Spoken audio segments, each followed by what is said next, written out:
Ketemu lagi di channelku, jangan lupa follow, like, dan subscribe.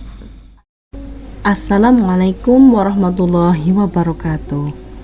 Apa kabar anak-anak? Semoga kalian selalu dalam keadaan sehat dan bahagia. Kita bertemu kembali dalam pembelajaran Akidah Akhlak kelas 8 Madrasah Sanawiyah. Untuk pertemuan kali ini kita akan belajar bab 5 tentang kisah keteladanan Nabi Musa alaihi salam. Jadi setelah pembelajaran ini diharapkan kalian bisa menerapkan keteladanan Nabi Musa dalam kehidupan sehari-hari. Mari kita mengenal Nabi Musa alaihi salam. Nabi Musa dilahirkan di Mesir pada tahun 1572 sebelum Masehi pada pemerintahan Firaun. Musa adalah seorang pemimpin dan nabi orang Israel dan memiliki tugas membawa Bani Israel keluar dari Mesir. Nama Musa disebutkan sebanyak 136 kali dalam Al-Quran. Musa adalah anak dari Imran bin Rahis dan ibunya bernama Yukabat. Dia menikah dengan putri Nabi Syuaib bernama Sufara. Kisah Nabi Musa dimulai pada saat kelahirannya. Kelahiran Nabi Musa dianggap sebagai ancaman Firaun berdasarkan tafsir dari para ahli nujumnya terhadap mimpi yang dialami oleh Firaun. Musa yang baru lahir kemudian dihanyutkan oleh ibunya yang bernama Yukabat. Kemudian bayi Musa ditemukan oleh pembantu kerajaan dan diberikan kepada istri Firaun yang bernama Siti Asyah di kolam pemandian kerajaan dari aliran sungai Nil. Kemudian Musa menjadi anak angkat Firaun dan Siti Asyah. Dan Nabi Musa bisa kembali ke pangkuan ibu kandungnya karena Nabi Musa tidak mau menyusu selain dari ibu kandungnya. Asyah mencari wanita yang bisa menyusui dan hanya Yukabatlah yang mampu untuk menyusui bayi Nabi Musa. Pada suatu hari Musa yang masih kanak-kanak dipangku oleh Firaun. Musa tiba-tiba menarik janggutnya hingga Firaun kesakitan. Lalu Firaun berkata, "Wahai istriku, mungkin anak inilah yang akan menjatuhkan kekuasaanku." Siti Asyah menjawab, "Sabarlah, dia masih anak-anak, belum berakal dan belum mengerti suatu apapun." Karena Firaun tidak percaya, akhirnya dia menguji Musa dengan sajian roti dan bara api. Awalnya Musa ingin mengambil roti, tetapi dialihkan malaikat sehingga Musa mengambil bara api dan memakannya. Sehingga hal ini menyebabkan Musa menjadi cedal. Selanjutnya kisah Nabi Musa terkait dengan pembunuhan seorang pemuda. Pada suatu hari, kala itu Musa melihat dua orang pemuda laki-laki yang berselisih, berkelahi dan saling pukul. Satu pemuda berasal dari golongan Bani Israel, yaitu golongannya Nabi Musa, dan satu lagi merupakan kaumnya Firaun yang berasal dari Mesir. Pihak yang berasal dari Bani Israel meminta pertolongan kepada Nabi Musa. Nabi Musa pun bermaksud untuk menolongnya. Tanpa sengaja Musa memukul orang Mesir tersebut dan kemudian orang Mesir tersebut meninggal seketika. Berita ini tersebar. Musa dituduh dengan sengaja membunuh umat Firaun. Maka Firaun pun semakin murka dan ingin menangkap serta membunuh Musa. Musa sangat menyesali kejadian ini. Musa benar-benar tidak bermaksud untuk membunuh pemuda tersebut. Kemudian selama 8 hari Musa melarikan diri hingga sampailah ke kota Madian. Dalam perjalanan pelarian Musa, tibalah di sebuah sumber mata air. Di sana terlihat banyak orang membawa hewan peliharaannya, hewan ternaknya untuk diberi air minum di sumber air tersebut. Dan di ujung antrian terlihat 2 orang wanita yang sedang menghalau ternaknya meninggalkan sumur tersebut. Musa mendatangi mereka.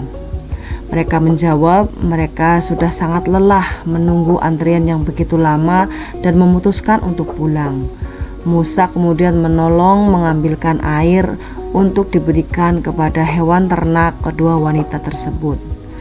Setelah kedua wanita tersebut pulang dan menceritakan hal tersebut, tidak lain wanita tersebut adalah putri Nabi Syuaib. Musa kemudian diundang ke rumah Nabi Syuaib, dan salah satu putri Nabi Syuaib kemudian menjadi istri Nabi Musa. Dengan izin Nabi Syuaib, Musa kembali ke Mesir. Dalam perjalanannya melewati Bukit Sinai bersama istrinya, Musa melihat api di puncak bukit. Dia pun berniat menjadikan api itu sebagai obor penerang perjalanannya. Alangkah terkejutnya Musa setelah sampai di sumber api itu. Api itu ternyata menyala di batang pohon, tetapi tidak membakar pohon itu. Dengan izin Allah, Musa memasukkan tangannya ke celah baju di dadanya. Setelah tangannya dikeluarkan, telapak tangannya menjadi bersinar. Ini adalah salah satu mukjizat Nabi Musa. Musa mendapatkan wahyu di Bukit Sinai dan berdialog langsung dengan Allah Subhanahu wa Ta'ala. 10 perintah Allah yang dituangkan dalam kitab Taurat meliputi: 1. Akulah Tuhan Allahmu, janganlah ada padamu Tuhan selainku. 2. Jangan membuat bagimu patung atau sembahan yang menyerupai apapun. 3. Jangan menyebut nama Tuhan Allahmu dengan sembarangan. 4. Ingatlah dan kuduskanlah hari Sabat. 5. Hormatilah ayah dan ibumu. 6. Jangan membunuh. 7. Jangan berzina. 8. Jangan mencuri. 9. Jangan mengucapkan saksi dusta tentang sesamamu. 10. Jangan mengingini milik sesamamu. Mengingini istri atau hamba laki-lakinya atau hamba perempuannya atau lembunya atau keledainya atau hartanya atau apapun yang dipunyai sesamamu. Setelah itu Musa melanjutkan perjalanan ke Mesir. Berita kedatangan Musa dengan ajaran barunya itu membuat Firaun semakin murka. Kemudian Firaun mengutus para penyihirnya untuk bertanding melawan Musa. Para penyihir Firaun melemparkan tali mereka dan berubah menjadi ular-ular kecil.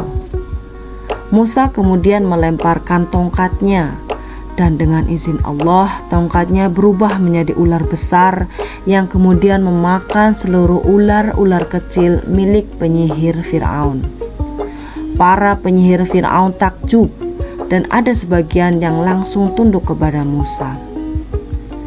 Hal tersebut semakin membuat kemarahan Firaun menjadi semakin murka. Kemudian Firaun memutuskan untuk membunuh semua pengikut Musa. Nabi Musa beserta pengikutnya melarikan diri. Mereka melarikan diri dan sampailah di tepi Laut Merah. Seketika Musa memukulkan tongkatnya ke Laut Merah, dan terbelahlah laut tersebut. Musa dan pengikutnya menyeberangi Laut Merah hingga selamat ke seberang tepi Laut Merah. Dan Allah menutup kembali Laut Merah yang terbelah di saat Firaun dan tentaranya masih berada di tengah lautan, hingga binasalah Firaun dan semua bala tentaranya. Dari kisah Nabi Musa ini ada banyak teladan yang bisa kita ambil, di antaranya tentang keberaniannya dan ketekunannya dalam menghadapi Firaun, serta kesabarannya dalam menghadapi ujian. Untuk evaluasi, silahkan kerjakan tugas sebagai berikut. 1. Siapakah nama istri Fir'aun yang merawat Nabi Musa alaihi salam sewaktu kecil? 2. Sebutkan beberapa mukjizat Nabi Musa alaihi salam. 3. Di manakah Nabi Musa alaihi salam mendapatkan wahyu dari Allah Subhanahu wa taala? 4. Sebutkan 5 dari 10 ajaran yang terdapat pada kitab Taurat. 5. Sebutkan 3 keteladanan yang bisa kita ambil dari kisah Nabi Musa alaihi salam. Terima kasih, demikian pembelajaran untuk kali ini. Sampai bertemu lagi di lain pembelajaran selanjutnya. Mohon maaf atas segala kesalahan. Wassalamualaikum warahmatullahi wabarakatuh.